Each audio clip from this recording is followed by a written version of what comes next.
j'avais l'habitude de fouiller dans mes poches. Et le soir, j'avais mis mon pantalon sur mon lit, elle est sans doute venue. Puis elle a fauché les ronds, parce que le lendemain, je les ai plus trouvés. Puis elle m'en a parlé, alors j'étais bien forcée d'avouer que je les avais pris à ma grand-mère. Alors à ce moment-là, elle m'a confisqué le beau livre que ma grand-mère m'avait donné. Puis un jour, j'ai demandé parce que je voulais le lire. Puis je me suis aperçue qu'elle l'avait revendu. Tes parents disent que tu mens tout le temps. Bah, je mens de temps en temps, quoi. Des fois, je leur dirais des choses qui seraient la vérité, ils ne me croiraient pas, alors je préfère dire des mensonges. On a donc un acteur doué, qui n'a pas peur de la caméra, qui est inconscient, qui n'a pas le sens de son intérêt, parce que c'est un adolescent, ce n'est pas un acteur encore professionnel. Et il connaît les éléments de l'histoire. On est à la fin du tournage et on lui dit, bon, tu te souviens qu'on a tourné telle scène, tu te souviens qu'on a tourné telle scène. Et il se doute à peu près des questions qu'on va lui poser, mais il ne les connaît pas exactement. Il a les éléments de réponse, voilà. Et puis, on se lance. Alors, c'est une scène expérimentale. Et bon, l'expérience était assez bonne pour être dans le film.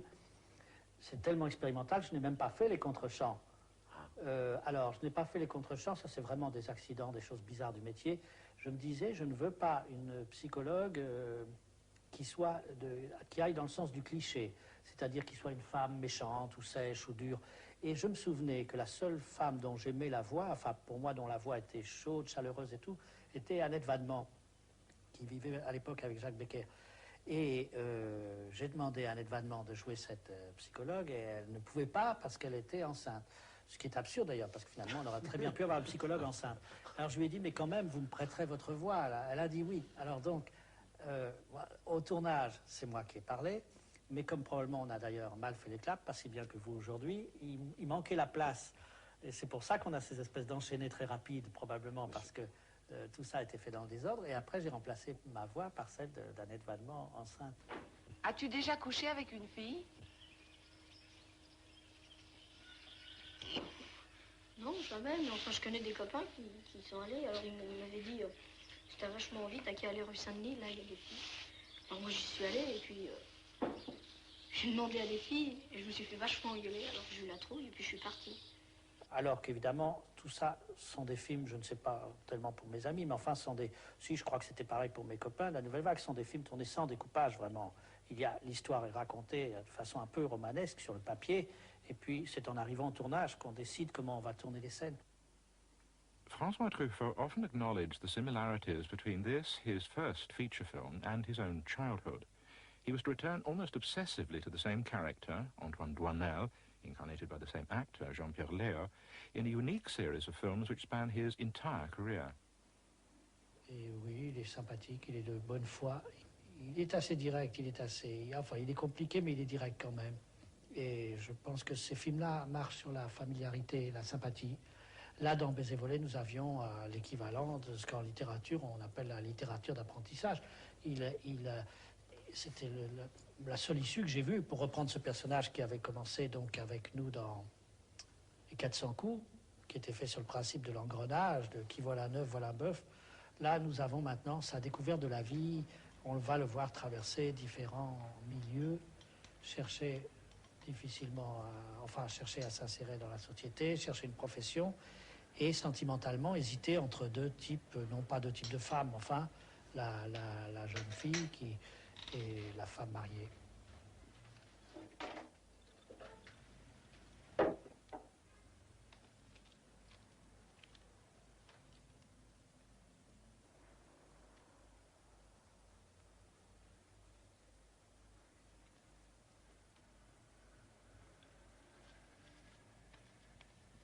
Vous aimez la musique, Antoine?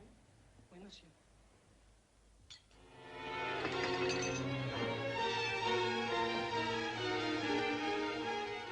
C'est le plaisir d'avoir une grande rupture, quoi, une scène comme ça qui est interminable, de silence et puis après cette espèce d'élément, ces poursuites que d'habitude on réserve au cinéma policier. Bonjour Antoine, ça va? Alors celles-là, elles vont devenir rouges. Oh, vous savez, c'est un vieux truc, parce que nous, à l'école, on faisait pareil. Quand j'étais petite, on amenait une fleur, on la trempait dans l'encrier, puis elle devenait noire ou bleue. Puis après, on les mettait dans des cahiers, c'était sale, dégoûtant, on se faisait engueuler. Tenez, regardez, elle commence déjà à rougir. Ah, il paraît que de jeter ces produits-là dans tout à l'égout.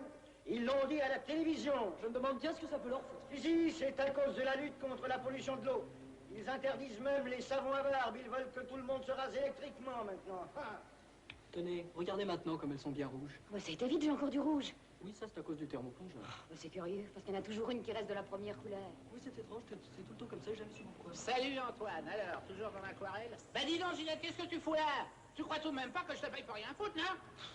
Je ne sais pas si le film est aussi bien que Baiser volé. Baiser volé est assez vivant, assez simple. Peut-être que Domicile conjugal est plus sophistiqué, mais il y avait dans Domicile conjugal la volonté de retrouver des procédés de comédie américaine, c'est-à-dire d'obtenir des rires sur des gags un peu mécaniques comme transformation d'objets, comme je crois que les fleurs jouent tout le long du film. Après, il y a des fleurs japonaises, il y a des... Alors, il y a quelquefois, d'ailleurs, on s'aperçoit que ça ne marche pas parce que finalement, Douanel, Douanel doit fonctionner avec un matériel très près de la vie, pas des choses trop sophistiquées. Non, pas du tout, c'est pas le divorce giscardien. Le divorce par consentement mutuel a été inventé sous la Révolution, n'est-ce pas, Antoine? Oh, moi je n'ai rien à dire. Mais dites-moi, je le connais, ce type. C'est Antoine Douanel. Je l'ai connu autrefois aux Jeunesses musicales. Il m'a abordé salle Playel. Au début, il m'a épaté parce qu'il habitait seul et qu'il gagnait déjà sa vie. Il travaillait chez Philips, vachement indépendant. Antoine Douanel. Et c'est pratiquement mon client. Il s'est occupé de son ex-femme. Gardinia vient juste de prononcer leur divorce par consentement mutuel. Ça alors? Antoine a divorcé. Je me demande si je devrais lui présenter mes condoléances ou mes félicitations à celui-là. J'ai dit, mais je vais faire en sorte que cette fois-ci, ça soit vraiment conclusif, récapitulatif. Et on a donc imaginé de faire un film court de combien, je sais pas, 50 minutes, et puis d'alimenter ces 50 minutes par des souvenirs, et de faire une sorte de brassage.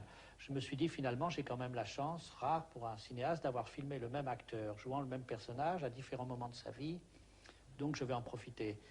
Mais je ne suis pas sûr d'avoir bien... Pour que ce soit réussi, je pense qu'il aurait fallu que le film soit mieux qu'une expérience, ou davantage qu'une expérience. Et je ne l'ai pas revu, je ne peux pas tellement en parler bien, mais enfin, il me semble qu'il n'est qu'une expérience. Ah, mon vieux, j'en ai marre, j'arrive pas à m'en sortir. C'est ta faute, mon vieux, fallait pas divorcer. Tu fréquentes toujours la même genre de fille, je suis sûr que la nouvelle ressemble à l'ancienne, t'aimes que les petites filles bien élevées. C'est pas comme ça que je me pose la question. Bien élevé ou pas, je ne tombe pas amoureux d'une fille en particulier. Je tombe amoureux de toute la famille. J'aime le père, la mère, j'aime les filles qui ont des parents gentils. Et la nouvelle, la Sabine, c'est une grande ou une petite? Oh, Sabine, elle est ni grande ni petite. Elle m'arrive là. Parce que moi, quand je te connaissais, tu ne sortais qu'avec des filles grandes. Très grande. J'aimais les filles qui avaient au moins une ou deux têtes de plus que moi.